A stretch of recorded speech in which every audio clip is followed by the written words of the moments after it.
Jacques Saumont, en su obra La imagen, se refiere al concepto de haber estado ahí en la fotografía, como una característica esencial que distingue a la fotografía de otras formas de representación visual. Este concepto se relaciona con la idea de que una fotografía tiene la capacidad de capturar y preservar un momento específico en el tiempo y el espacio, dando al espectador la sensación de que el evento fotografiado realmente ocurrió y que el fotógrafo estuvo presente en ese momento. Aumont sugiere que esta cualidad de la fotografía crea una conexión directa entre la imagen y la realidad, lo que puede evocar una respuesta emocional más fuerte en el espectador. La fotografía, por lo tanto, no solo muestra una representación visual, sino que también actúa como un testimonio de la existencia de un momento particular.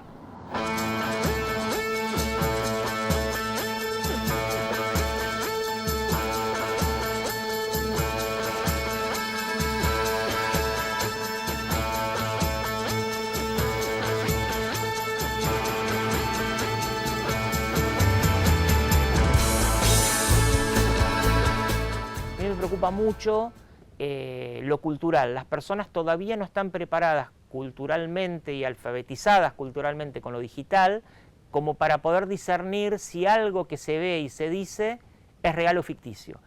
Ya ocurre con las redes sociales, entonces cualquier cosa que se produce y se ve, uno dice, ah, sí, es real, porque lo dio la televisión. Bueno, ese problema es el que a mí me preocupa, ¿no? La apropiación cultural que van a hacer las personas de uso común de la inteligencia artificial.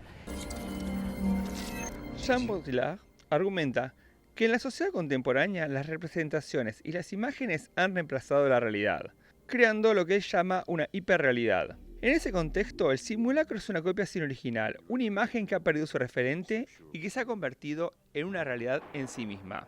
Baudrillard sostiene que vivimos en un entorno donde la imagen y la simulación han reemplazado la realidad, generando una confusión entre lo real y lo ficticio. La realidad ya no es algo objetivo y tangible, sino que se construye a través de la representación y la simulación. Esto significa que las cosas adquieren significado no por su valor intrínseco, sino por su relación con otros signos y representaciones. Nosotros creemos que la realidad es la realidad que se construye en las redes sociales y es una realidad artificial, realidad medias, ¿sí? Quien quiere cuenta una verdad, cuenta lo que le pasa, pero en realidad no es lo que está ocurriendo, ¿no?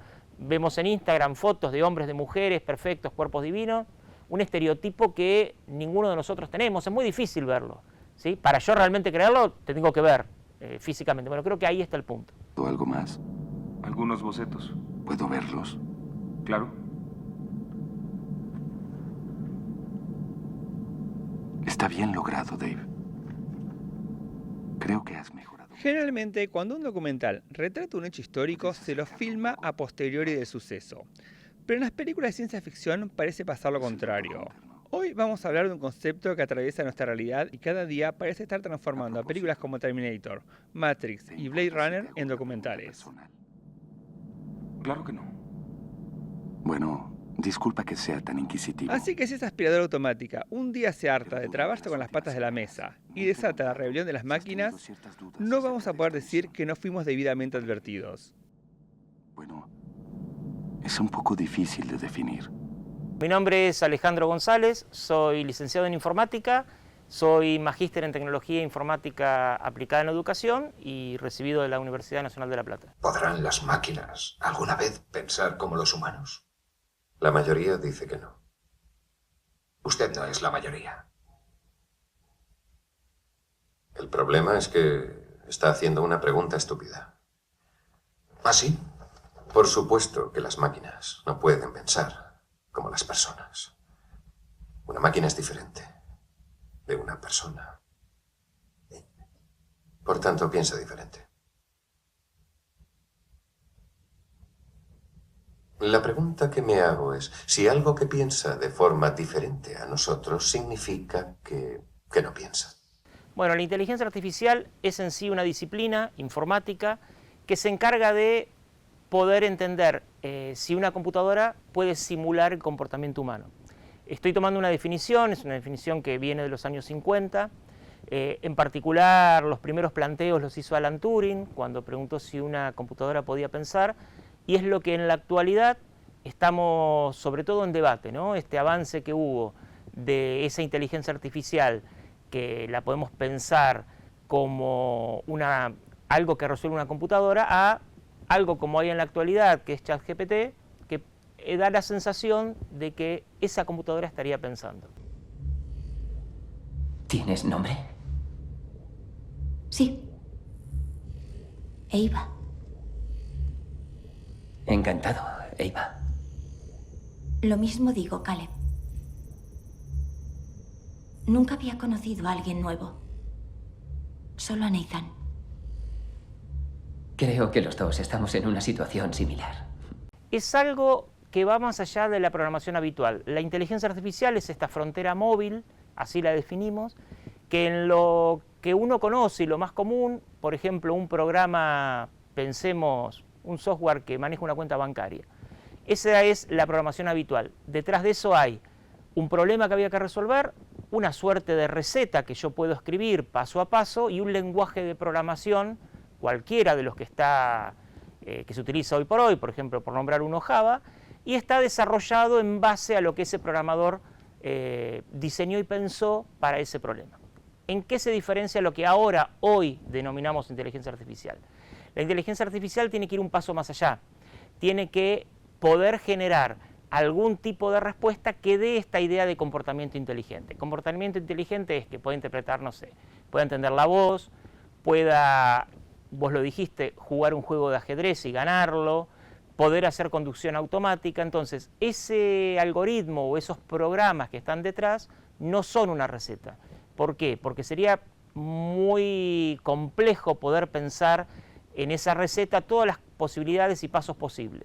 Para eso no programamos con un lenguaje de programación habitual y en una receta, sino que se programa algo que se lo conoce como red neuronal, ¿sí? Esa red neuronal es una red neuronal artificial, a imitación de lo que es una neurona humana, pero que en realidad en el fondo es sumatorias, funciones matemáticas que lo que hacen es poder encontrar, haciendo la suma de todas las posibilidades, cuál es la más probable, ¿sí? Básicamente así es como funciona. Entonces uno dice, bueno, eso no es un programa. En realidad no, es una suerte de muchos algoritmos y muchos programas que trabajan entre ellos para poder obtener una solución. Hace como 100 años, cuando las computadoras no existían ni en las peores pesadillas de hijos con padres que quieren mandar un mail con un adjunto, ya Fritz Lang había imaginado una mujer robot en Metrópolis. El tema de la robotización la hemos perdido un poco, sí, del androide, pero no de ese tipo de convivencia. Vamos más a una convivencia híbrida. Yo creo que el lugar hacia donde se va, ojalá no vamos a llegar a algo de tipo Matrix, donde estemos conectados, pero hubo momentos donde uno decía, che, ¿por qué van con las gafas o los lentes de Google que no están teniendo efecto caminando por la calle conectados a la nada en una realidad aumentada? Bueno, esa es una suerte de conexión más leve que ponerte algún tipo de artilugio en la cabeza conectado a una computadora central o a lo Matrix, pero esa hibridez es lo que sí, de acá, y lo vamos a ver nosotros de acá a unos años, va a empezar a ocurrir. Yo creo que con el tiempo vamos a estar más como híbridos, ¿no? Más asistidos por inteligencia artificial, si se desarrollan al buen uso, donde uno le pueda preguntar, de hecho lo hay, pero van a ser mucho mejores en pocos años, como ocurre con Alexa o con Siri. Uno le puede hablar a esa inteligencia artificial y va a contestar y va a acompañar, ¿sí? Pero desde el lugar de lo híbrido, ¿no? De la consistencia híbrida.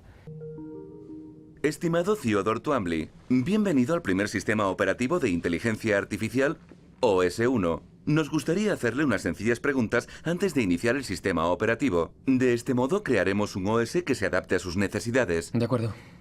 ¿Es usted sociable o insociable? Hombre, últimamente no me socializo mucho, sobre todo porque... En su voz noto indecisión. ¿Está usted de acuerdo? De tanto ver películas me surge una duda. ¿Por qué el cine está tan obsesionado con la inteligencia artificial? And I'd be like, why are you so obsessed with me? En un intento de que esto siga siendo un programa de cine, series y coso, vamos a tratar de explicar esta relación, de dónde surge y de qué hablamos cuando hablamos de inteligencia artificial y cine.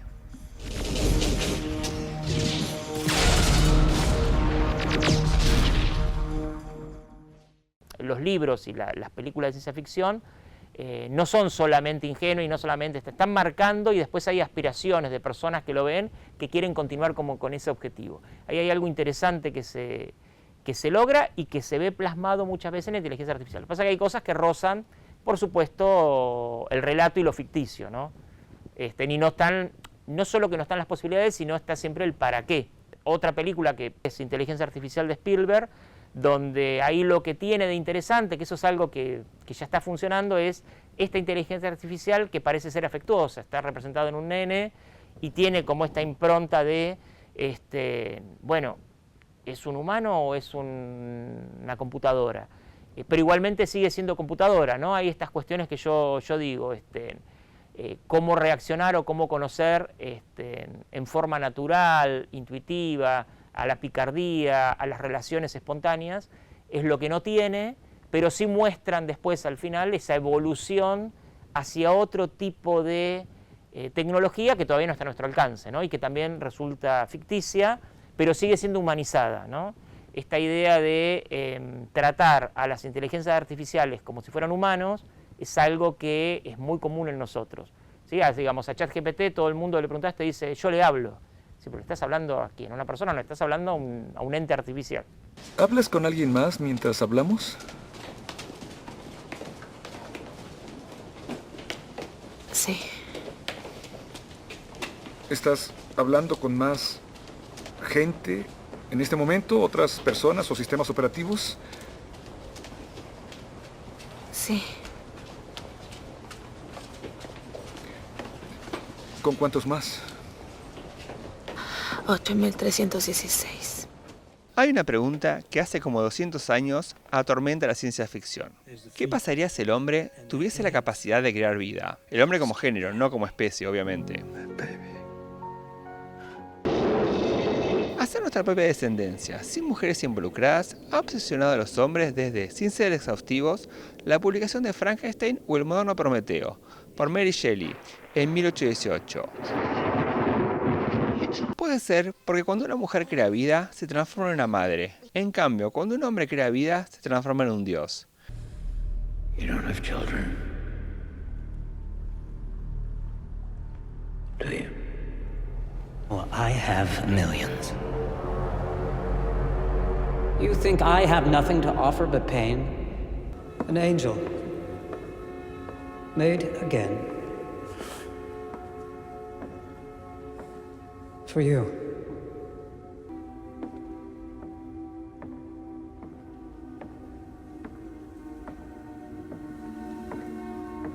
El tema del sesgo tiene que ver en cómo las inteligencias artificiales fueron generadas y creadas, ¿sí?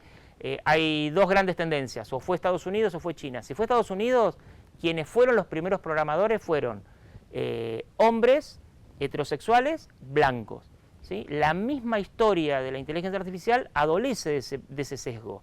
La primera programadora fue mujer, que fue Ada Lovelace, pero no fue reconocida. Lord Babbage se dio el honor de tener la primera máquina que funcione con inteligencia artificial. Alan Turing, que fue quien planteó la pregunta si la máquina piensa, era gay, y con lo cual lo borraron de la historia, después resurge, y tiempo después le dan a Ada Lovelace como la primera programadora.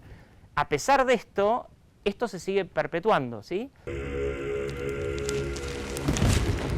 Cuando la naturaleza cierra una puerta, la ciencia abre una ventana.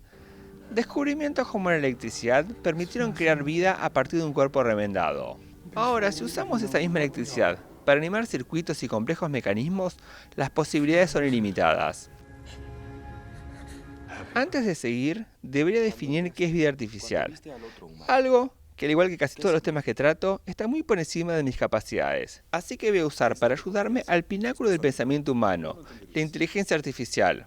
Tú solo eres una máquina, una imitación de la vida. ¿Puedes componer una sinfonía? ¿Acaso puedes convertir un lienzo en una hermosa obra maestra? ¿Tú sí? La vida artificial es un campo de investigación que estudia sistemas creados por humanos que exhiben propiedades similares a los seres vivos. Estos sistemas pueden ser simulados por computadora, construidos con hardware, o incluso desarrollados a través de procesos bioquímicos. Con la conciencia vendría la vida. Eso ya se parece a las películas, y ahí retomo esto de las películas de ciencia ficción, ¿no?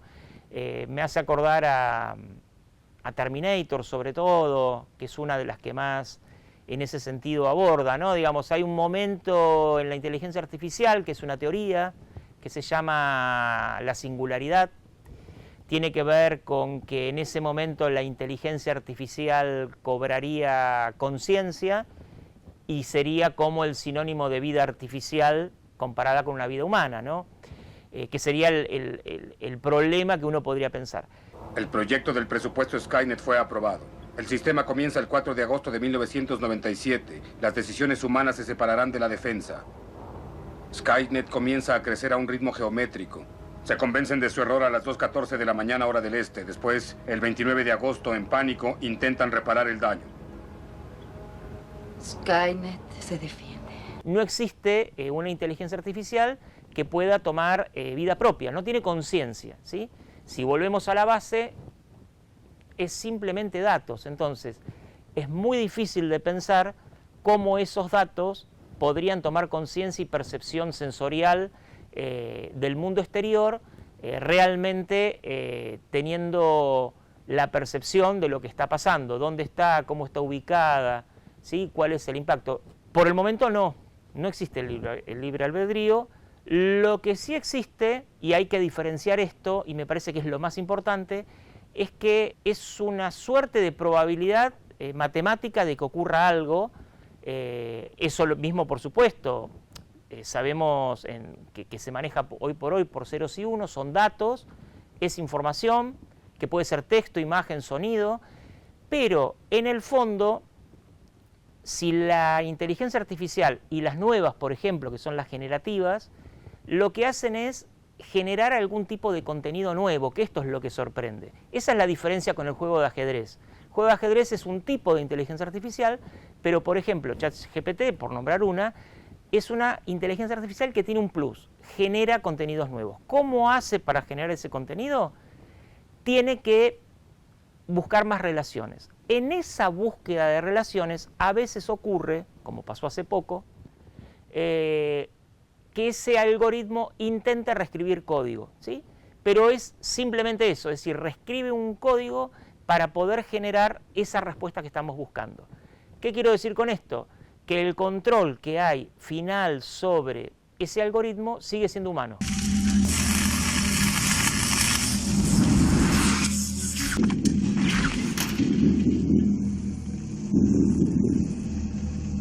Un robot viene del futuro para matar a la portadora de la matriz, de la que van a ser un tipo que en el futuro del robot va a ser inconveniente para las máquinas. En esta película el futuro no es una posibilidad, sino que ya viene determinado por el presente.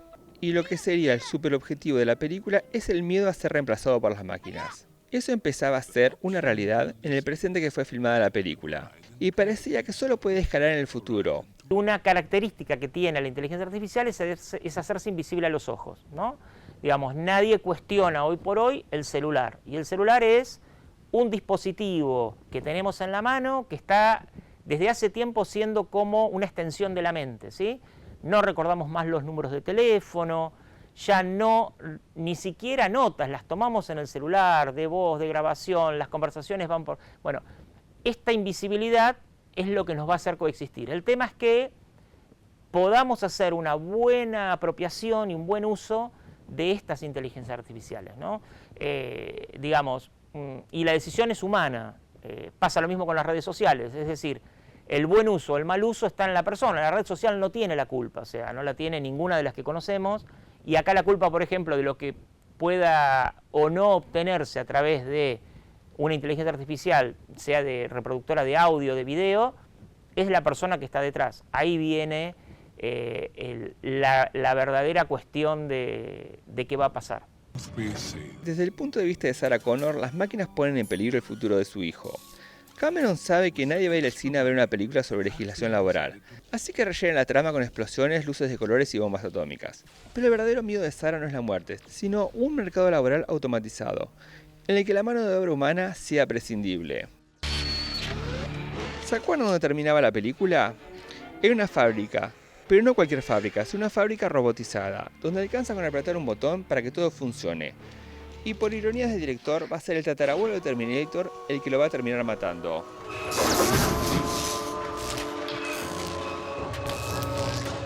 Vamos hacia un mercado laboral distinto, ¿sí? Cada vez que aparece una tecnología nueva o emergente, como podemos pensar la inteligencia artificial, se generan nuevas formas de trabajo. ¿Qué quiero decir con esto? Sí, por supuesto que, y de hecho ha pasado, va a pasar que una determinada disciplina, con una determinada tarea, se vea modificada. Ejemplo, vos nombraste una, el programador, ¿sí? Yo, aparte de programador, soy profesor, soy docente. ¿Cómo estamos empezando a incorporar la inteligencia artificial? Bueno, es decir, los estudiantes primero tienen que elaborar el razonamiento de entender cómo un programa funciona desde lo básico. Ahora, una vez que lo adquiere, ¿le tengo que prohibir usar la inteligencia artificial para generar propios programas? Y la respuesta es no, porque ese sí va a ser un campo laboral de desarrollo extinto. Ahora, siempre va a necesitar la intervención humana y va a ser mucho más rentable, por así decirlo, un profesional que utilice la inteligencia artificial para generar un programa. De hecho, yo lo hago y voy a tener resultados mucho más rápido, pero el control va a ser mío. Eso mismo creo que está pasando en muchas otras disciplinas, lo mismo que ser docente, es decir, el docente se ve en una encrucijada entre qué hago cuando le pido una actividad al estudiante, o yo le explico, le voy a transmitir. ¿Para qué le voy a transmitir? Ya teníamos Google, que era un buscador. Ahora tengo otra inteligencia artificial que le va a responder todas las dudas que tenga. Entonces, ¿qué hago yo como docente? ¿Sigo enseñando igual? No, por supuesto que no. Lo que hay que hacer es ir viendo cuáles son las apropiaciones culturales que están ocurriendo de esta inteligencia artificial para poder acompañar con el proceso educativo. Probablemente sea un docente a futuro más tutor y evaluador de esos conocimientos que va adquiriendo solo o co-consiguiendo o co-compartiendo con la inteligencia artificial.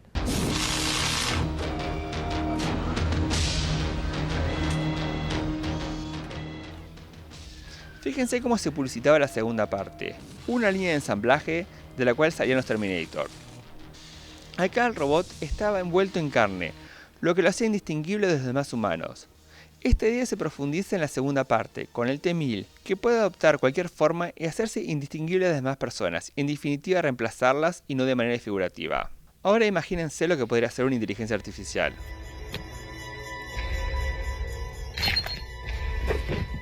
El camino a la conciencia, en realidad no se busca eso, lo que se busca es, como pasó con la tecnología en la era industrial, que reemplazaba básicamente la tecnología, todo lo que es la tarea humana de fuerza, mano, piernas. Acá lo que se está reemplazando es la mente. No hay una línea de investigación puntual hacia la conciencia. Sí hay diferentes experimentaciones. ¿Por qué? Porque hay una tendencia a buscar entre lo biológico y lo humano una conexión, ¿sí? Sobre todo desde la medicina. Sí hay otra línea que es muy interesante, que no tiene que ver tanto con ni con lo biológico ni con la conciencia, que es la limitación que tienen hoy por hoy estas inteligencias artificiales genéricas y generativas. Es el tiempo de procesamiento, ¿sí? Lo que ocurre es que para poder producir respuestas en una forma tan rápida consumen mucha energía. Eso ya está produciendo un problema en la huella de carbono, entonces es como el límite, ¿sí? Por eso todas las que salen te cobran el minuto, los segundos, los créditos, te van como monetizando eso porque se lo están cobrando a ellos. El consumo en kilovatios es el equivalente a lo que, por ejemplo, en un minuto de respuesta a una pregunta, es el equivalente a lo que consume una casa en un mes, ¿sí? Entonces, estamos hablando, en promedio, estamos hablando de que es un consumo muy alto, porque todo el tiempo le estamos preguntando a ChatGPT. Entonces, esos servidores requieren de mucha energía porque es muy grande el lugar. Es como las primeras computadoras, ¿no?, que ocupaban un edificio entero. Bueno, estamos en la misma situación. ¿Cuál es lo que ocurre en paralelo? Algo que se conoce como computación cuántica. Eso sí ya existe y es lo que va a venir a acelerar en billones de veces la capacidad de procesamiento, ¿sí? Entonces, ese sí es un punto interesante porque rompe la enseñanza o la idea de informática de ceros y unos, sino que hay un gris en el medio y sobre eso se trabaja. El primer modelo experimental físico, porque esto era teórico, está en China en este momento. I've seen things you people wouldn't believe. Attack ships on fire off the shoulder of Orion. I watched sea beams glitter in the dark near the Tannhauser Gate.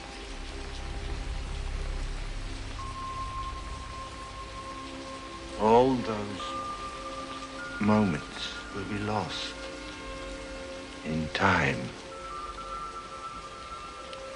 like tears in rain.